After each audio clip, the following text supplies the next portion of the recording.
Terima kasih Anda masih bersama kami dalam Suguhan Sepinjuk Berita.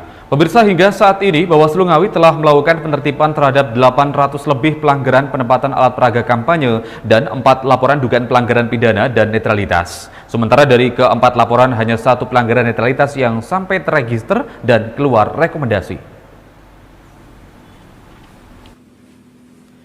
Badan Pengawas Pemilu atau Bawaslu Kabupaten Ngawi mencatat terdapat beberapa kasus pelanggaran yang sudah ditangani. Jenis pelanggaran sendiri, yakni pelanggaran administratif, yakni berupa pemasangan alat peraga kampanye atau APK yang menyalahi aturan, serta 4 laporan atau pengaduan masyarakat terdiri 3 laporan dugaan pelanggaran pidana dan 1 pelanggaran netralitas aparatur sipil negara atau ASN. Ketua Bawaslu Ngawi, Yohanes Pradana Vidya Kusdanarko menjelaskan, untuk pelanggaran administratif yakni penertiban terhadap 800 APK yang menyalahi penempatan. 3 laporan dugaan tindak pidana terdiri dari kegiatan dukungan paslon di sekolah, kampanye caleg di gedung Eka Kapti, dan perusakan APK caleg. Ketiga laporan tersebut telah dilakukan penelusuran namun tidak memenuhi syarat formil dan material sehingga tidak dapat ditindaklanjuti. Serta 1 pelanggaran netralitas Oknum ASN Pemkab Ngawi yang hasilnya Bawaslu telah memberikan rekomendasi Oknum ASN yang bersangkutan terbukti melanggar dan sudah diserahkan pada Bupati.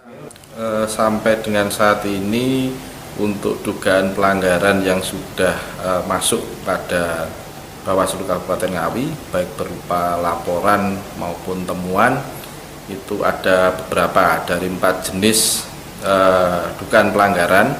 Itu pertama, dugaan pelanggaran administrasi. Sampai saat ini kita sudah menetapkan atau ada pelanggaran administrasi berupa alat peraga kampanye sebanyak 800 APK yang sudah kita tertibkan terkait dengan pelanggaran administrasi.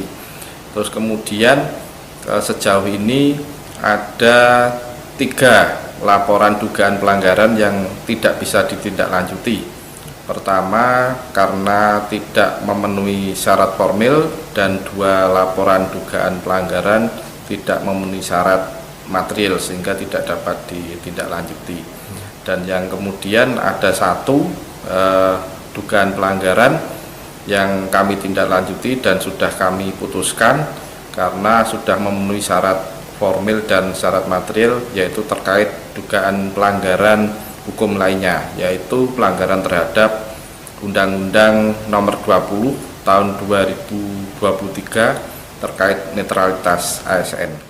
Mengingat masa kampanye masih sampai tanggal 10 Februari mendatang, pihaknya mengimbau peserta pemilu untuk memperhatikan dalam penempatan pemasangan APK. Itu Wahyu, JTV, Ngawi.